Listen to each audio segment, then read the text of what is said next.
नमस्कार मंडळी, पाटलांच्या सुना या यूट्यूब चॅनलमध्ये आपलं सर्वांचं स्वागत आहे। हे माझी काही ज्वेलरीची कलेक्शन आहे। तर हा व्हिडिओ बनवण्यामागचं एकच कारण आहे की आपण पण स्वतः प्रेझेंटेबल राहिलं पाहिजे। हे आहे ज्वेलरी कलेक्शन। हे नेकलेस साडीवरती, ट्रॅडिशनल साडीवरतीही जाते आणि वेस्टर्न साडीवरती, पार्टीवेअर साडीवरती पण जाते, म्हणून हे घेतलं होतं। आणि हे इयरिंग्स मी कुर्तीवरती यूज केले, तो ऑलमोस्ट साडीवरती मी कधी कधी यूज करायचे। आणि हे सगळ्या जे इयरिंग्स वगैरे जे दिसतात आहे ना, तर ते मी सगळं लग्नाच्या अगोदरचं हे कलेक्शन आहे। तर कसं वाटलं तुम्हाला हे माझ्या लग्नाच्या अगोदरचं कलेक्शन, तर नक्की कमेंट करून नक्की कळवा। तर चला तर मग बघूया लग्नातली ज्वेलरी।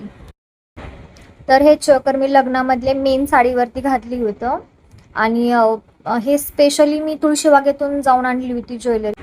लग्नामध्ये माझी मेकअप आर्टिस्ट होती, पण आमचं असं डिसाईड झालं होतं की लग्नातली जी मेन ज्वेलरी आहे ती मी स्वतःच आणणार आहे जाऊन, आणि बाकीचे हळदीचे लुक, एंगेजमेंटचे लुक सगळं मेकअप आर्टिस्टनंच त्यांची ज्वेलरी वगैरे यूज केली होती।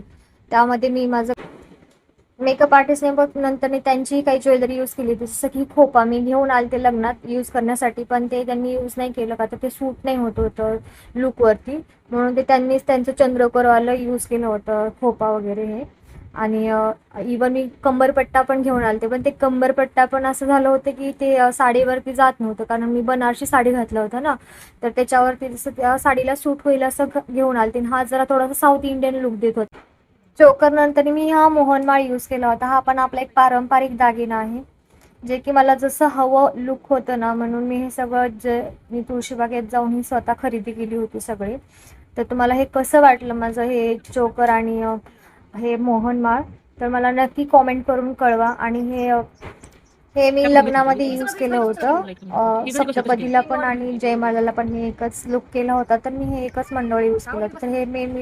तर हे कसे वाटले मंडळी नक्की कळवा। आणि हे जे मंडळ आहे ते मी हळदीसाठी यूज केलं होतं, हळदीच्या लुकला, कारण माझी हळदी आणि साखरपुडा एक सी द ओव्हरऑल ज्वेलरी। आणि तुम्हाला जर माझ्या लग्नातलं लुक बघायचं असेल तर आपण व्हिडिओच्या शेवटी मी माझे पिक्स शेअर करते, तर आपण बघून घ्या लग्नातलं माझं लुक कसं झालं आहे आणि ही ज्वेलरी यूज करून, आणि नक्की कॉमेंटमध्ये कळवा।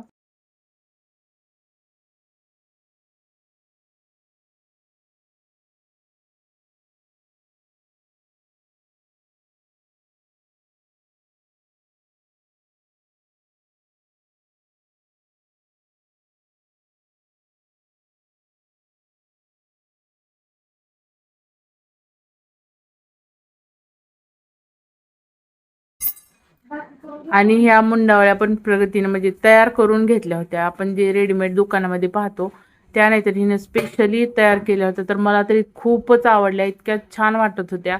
आपण असं सिरियलमध्ये वगैरे बघतो त्याच्यापेक्षाही सुंदर दिसत होत्या। मुंडावळ्या एकच नंबर होत्या। तर तुम्हाला पण आवडल्या का नक्की कमेंट करून सांगा, आणि या सर्वांमध्ये तुम्हाला कुठला दागिना आवडला ते पण सांगा। तर आता तिने लग्नासाठी असा हा स्पेशल लुक केला होता, तर एकदम छान ज्वेलरी पण दिसत होती आणि खूपच मस्त मेकअप झाला होता तिचा। तर तुम्हाला कसा वाटला ते पण नक्की सांगा। तर मंडळी, कसा वाटला तुम्हाला आमचा हा आजचा व्हिडिओ ते नक्की कमेंट बॉक्समध्ये कमेंट करून सांगा। आणि आमच्या चॅनलला लाईक करा, खूप जणांमध्ये शेअर करा, आणि सबस्क्राईब करायला तर अजिबातच विसरायचं नाही।